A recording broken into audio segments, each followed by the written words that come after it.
আগের পর্বে তোমাদের সঙ্গে শেয়ার করেছিলাম তমলুক রাজবাড়ি, আর সেখানেই বলেছিলাম এখানে কি করে আসতে হবে। আজকের পর্বে তোমাদের সঙ্গে শেয়ার করব মা বর্গভীমার মন্দির। রাজবাড়ির সামনে থেকেই টোটো ধরে চলে আসতে পারো মা বর্গভীমার মন্দিরে।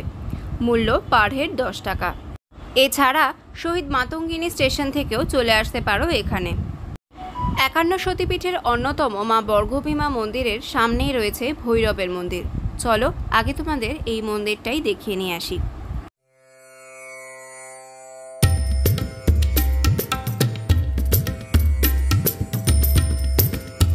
এই মন্দিরে প্রবেশ করলেই সবার আগে দেখতে পাবে পঞ্চমুখী বজরংবলীর মূর্তি, আর তার পাশেই রয়েছে শিব মন্দির।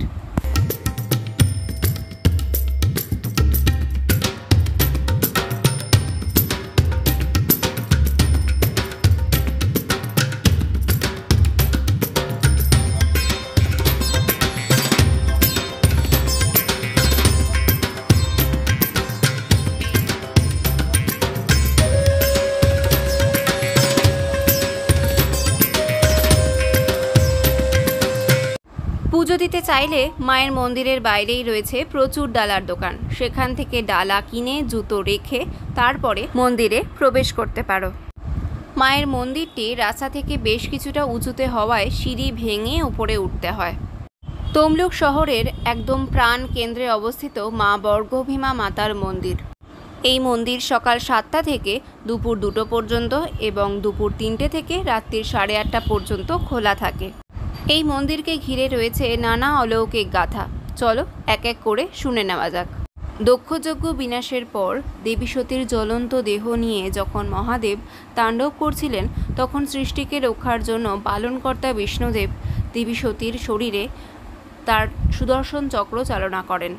এই চক্র চালনার ফলে দেবী সতীর দেহ 51টি ভাগে বিভক্ত হয় এবং সেই 51টি ভাগ যেখানে যেখানে পতিত হয় সেখানে দেবীর মন্দির গড়ে ওঠে। তমলুকে পতিত হয় দেবীর বাম গোড়ালি। এখানে বিরাজ করেন মা বর্গভীমা। এই দেবী উগ্রতারা বা দেবী কপালিনী নামেও পরিচিত।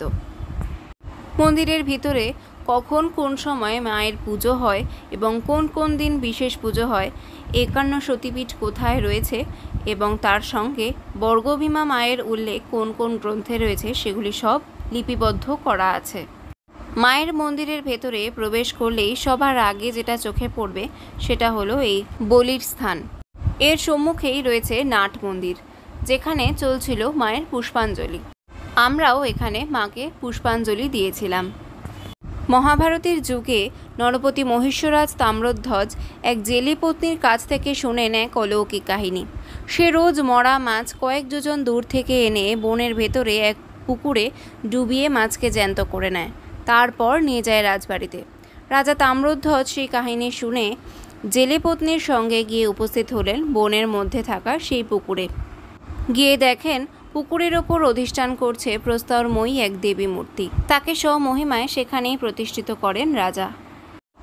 বর্তমানে মন্দিরটির চারদিকে কিছু সংস্কার করা হলেও মূল প্রাচীন রূপটি অক্ষুণ্ণ। মন্দিরটির উচ্চতা প্রায় 60 ফুট। এর দেয়ালের ভেতরের প্রস্থ 9 ফুট। একটি গোল ছাদ বিশিষ্ট মন্দিরের 4টি অংশ: মূল মন্দির, জগমোহন, যজ্ঞ মন্দির, নাট মন্দির। তবে মনে হয় মন্দিরটির সব অংশ একসঙ্গে তৈরি হয়নি। মন্দিরের বাইরের দেওয়ালে অষ্টাদশ শতাব্দীর শৈলীতে 27টি পোড়ামাটির বিভিন্ন দেবদেবীর মূর্তি রয়েছে। এই মন্দির রেখা দেউল রীতির।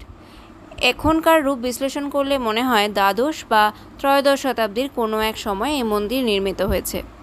বর্তমানে এই মন্দিরের অনেক সংস্কার করা হয়েছে। আফগান সুলতান সুলেমান কররানির সেনাপতি ছিলেন কালাপাহাড়। উড়িষ্যা অভিযানকালে কালাপাহাড় মন্দির ও দেবদৌল ধ্বংস করে বঙ্গদেশে এগিয়ে চলেছিলেন রূপনারায়ণের দিকে। তটে শিবির খাটিয়ে বর্গভীমা দেবীর মন্দিরের দিকে একা এগিয়ে চললেন কালাপাহাড়। মন্দিরের দেবীগৃহের দুয়ারে এসে দাঁড়ালেন কালাপাহাড়। তারপর মন্দির ধ্বংস করে তাঁবুতে না ফেরায় তাঁবুর পাঠান সৈনিকরা স্তম্ভিত হন। তারা মন্দিরে এসে দেখেন দেবী বর্গভীমার পদতলে আশ্রয় নিয়ে ঘুমিয়ে পড়েছেন কালাপাহাড়। মূর্তিনাশক কালাপাহাড় জীবনে প্রথম ও একমাত্র মূর্তিকে ধ্বংস করতে এসেও ধ্বংস করতে পারেননি। সেই মূর্তি আজও তমলুকের মন্দিরে আরতির আলোকে প্রতি সন্ধ্যায় দীপ্ত হয়ে ওঠে।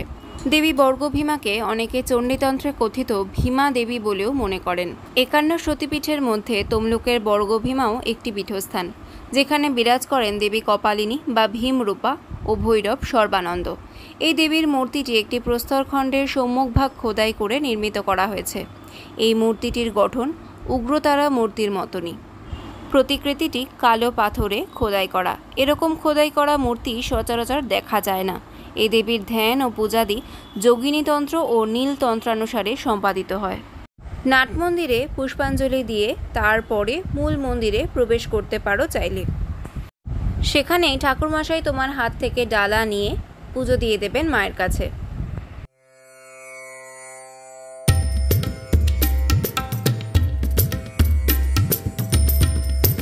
শাক্ত ঐতিহ্যের কারণে মেদিনীপুর জেলার অনেক বিপ্লবী এখানে শপথ নিয়েছিলেন যে তারা ধর্মের পথে চলবেন এবং সশস্ত্র বিপ্লবের মাধ্যমে মাতৃভূমিকে পরাধীনতার থেকে মুক্ত করবেন। ভারতের বিখ্যাত বিপ্লবী ক্ষুদিরাম বসু এখানে পুজো করতে আসতেন। স্থানীয় লোকেরা এই মন্দিরে দুর্গাপুজো, বাংলার নববর্ষ এবং কালী পুজো উপলক্ষে বিশাল উৎসব উদযাপন করেন। এই মন্দিরের প্রসাদ দেবীর জন্য প্রতিদিন প্রস্তুত করা হয়।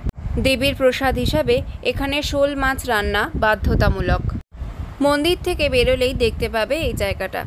মাথাপিছু 110 টাকার বিনিময়ে তোমরা এখান থেকে মায়ের ভোগ প্রসাদ গ্রহণ করতে পারবে।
মন্দিরের এক পাশ দিয়ে রয়েছে বেশ কয়েকটি বিশ্রামাগার, আর তার সাথে ছিল বেশ কিছু অনুষ্ঠান করারও জায়গা।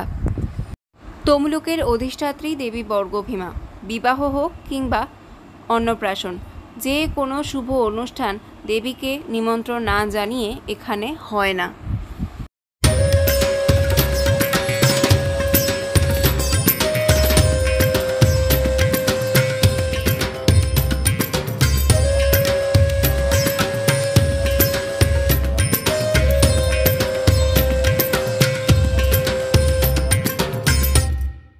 মন্দির চত্বরে বেশ অনেক কটি গাছ রয়েছে, যার মধ্যে এই চাপা গাছটি অন্যতম।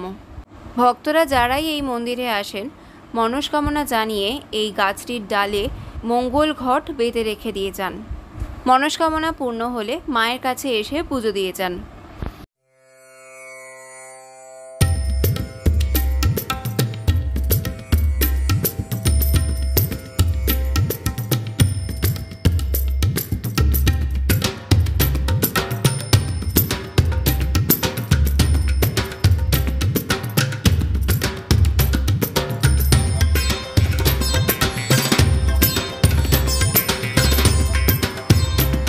এই গাছটির সামনেই রয়েছে মায়ের যজ্ঞবেদী, এখানে যজ্ঞ হয়।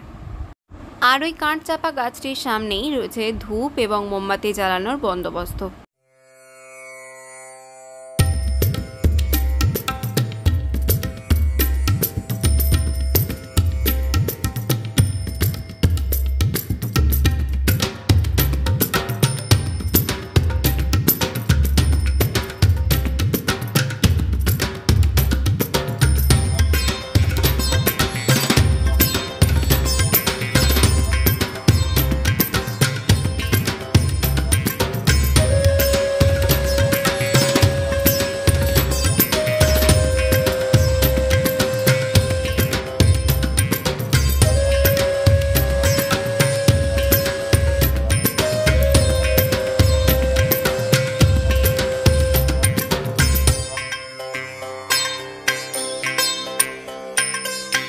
এখানেই রয়েছে মায়ের পবিত্র কুণ্ড।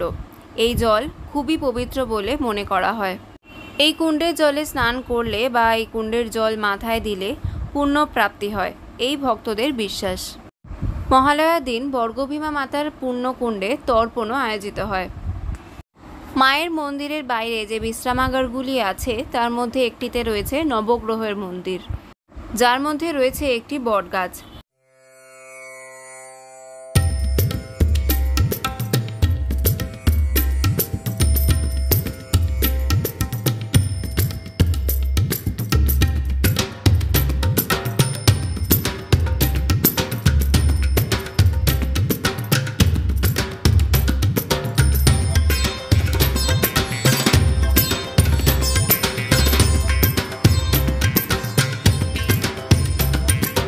মন্দিরের গায়ে অনেকগুলি দেবদেবীর মূর্তিও রয়েছে। মন্দির প্রদক্ষিণ করলে সেই সব কটি দেখতেও পাওয়া যায়।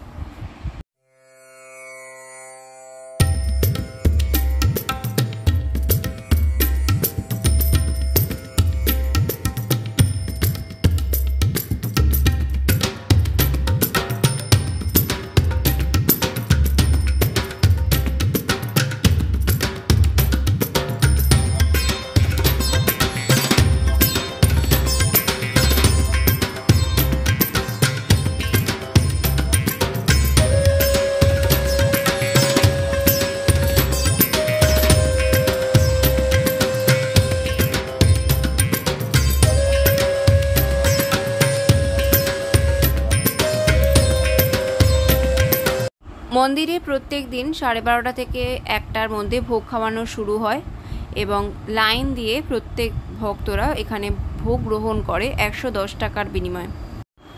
আমাদেরও এখানে ভোগ গ্রহণ করার সৌভাগ্য হয়েছিল আর আমরা গ্রহণ করেছিলাম, সেটাই তোমাদের সঙ্গে কিছুটা শেয়ার করলাম। ভোগে ছিল শুক্তো, ভাত, ডাল, আলু ভাজা, মাছের মাথা দিয়ে একটি তরকারি, মাছ, চাটনি এবং পায়েস। প্রত্যেকটা খাবারই খেতে খুবই সুস্বাদু ছিল।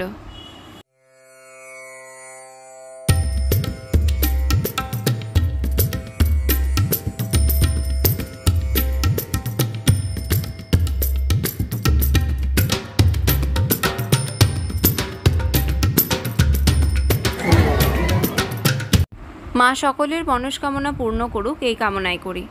আজকের মতো তবে এখানেই বিদায় নিচ্ছি। নতুন ভিডিও নিয়ে আবার খুব তাড়াতাড়ি দেখা হবে। কেমন লাগলো আমার আজকের ভিডিওটা সেটা কিন্তু আমাকে কমেন্টে জানাতে একদম ভুলে যেও না। যদি ভালো লাগে প্লিজ লাইক করো, শেয়ার করো, আর চ্যানেলে নতুন বন্ধু হয়ে থাকলে প্লিজ চ্যানেলটিকে সাবস্ক্রাইব করে পাশে থাকা বেল আইকনটা অন করে দিও, যাতে যখনই কোনো ভিডিও আপলোড করি তোমাদের কাছে তার নোটিফিকেশন পৌঁছে যায়। পুরনো বন্ধুদের অনেক অনেক ধন্যবাদ আমাদের পাশে থাকার জন্য। আজকের মতো এখানেই বিদায় নিচ্ছি। টাটা।